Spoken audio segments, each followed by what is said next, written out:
Corporations that cancel WFH should be taxed. If you're capable of doing your job remotely from home and suddenly a corporation demands everyone to come into the office, they should pay a carbon tax and some kind of congestion tax for the roadways and public transportation. The amount of unnecessary pollution that's destroying our earth just because some asshat is on a power trip and wants to see your face in the office. Not sure why nobody is bringing this to anyone's attention. During the beginning of COVID, the roadways were much smoother and the air quality was also a lot better. Corporations have promised the cities that they're based in that their workers will spend money in the area. This is why they want you to go to work for the money you will spend. Don't be fooled. Any taxes from lack of revenue will be passed on to us, not the corporations. I receive 2 to 3 messages a week from recruiters looking for hybrid workers in Pittsburgh. Right now hybrid seems to be 3 days a week Ito. If the job can be done 2 days a week from home, then why can it not be done 5 days a week from home?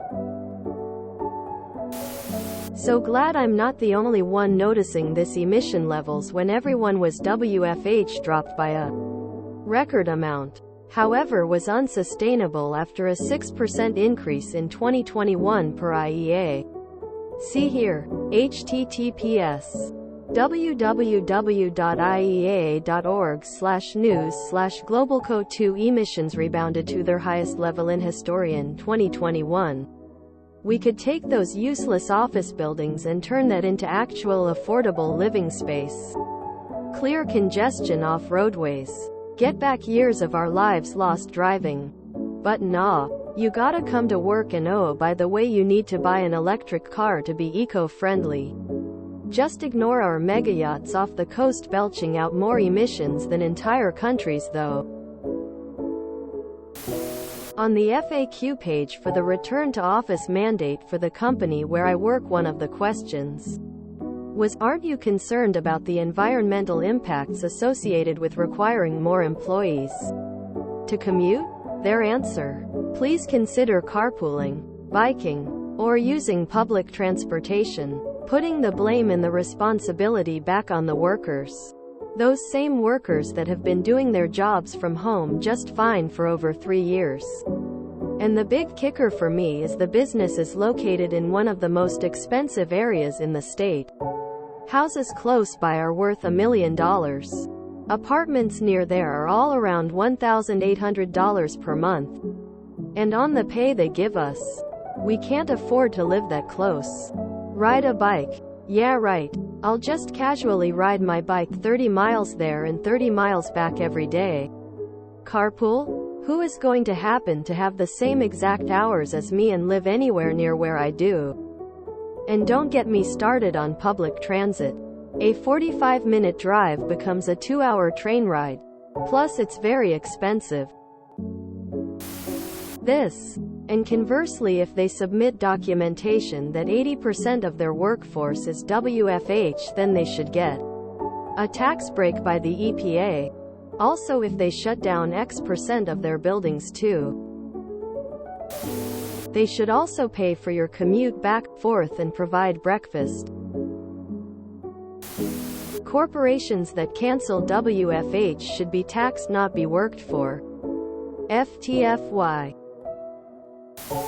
I'm noticing a lot of people I know who were told last year they'd be going from WFH to a 23 days a week hybrid will now be expected back in office full-time by the fall.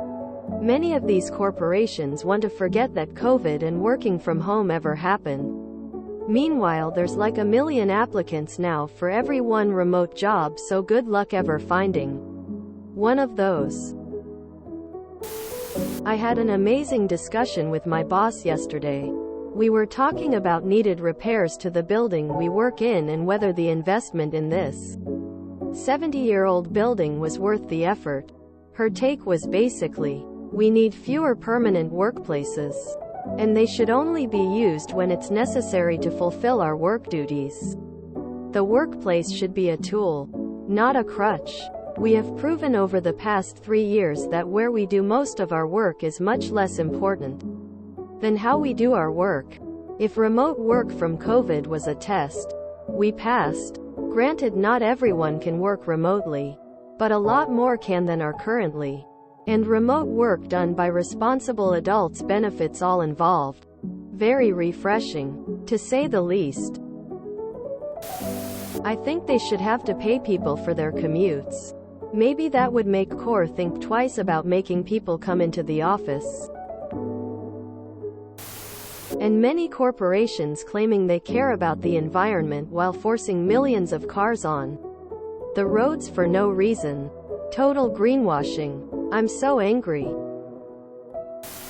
In the US, the corporate government bond is too strong. They call it lobbying, but it's really an oligarchy of the very worst kind. Soon they'll want to cull the herd even more.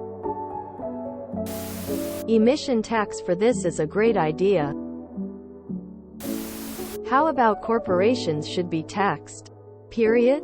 Where the employees are is a red herring. Of course it won't happen because they own the politicians.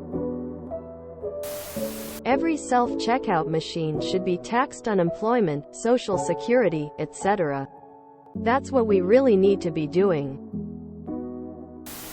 This will never happen. Most cities want employees coming back and working in their downtowns, and stimulating the downtown economy, commerce. This is something that both parties generally want. Most of these people demanding people return to the office are doing so because they don't like the people at their own home. Spouse, kids, in-laws. So they'd rather be out of the house and terrorizing strangers they love to call family. In my field of work, there isn't a single aspect of my job that I can't do from home. They're quickly trying to phase it out. They love this old work culture.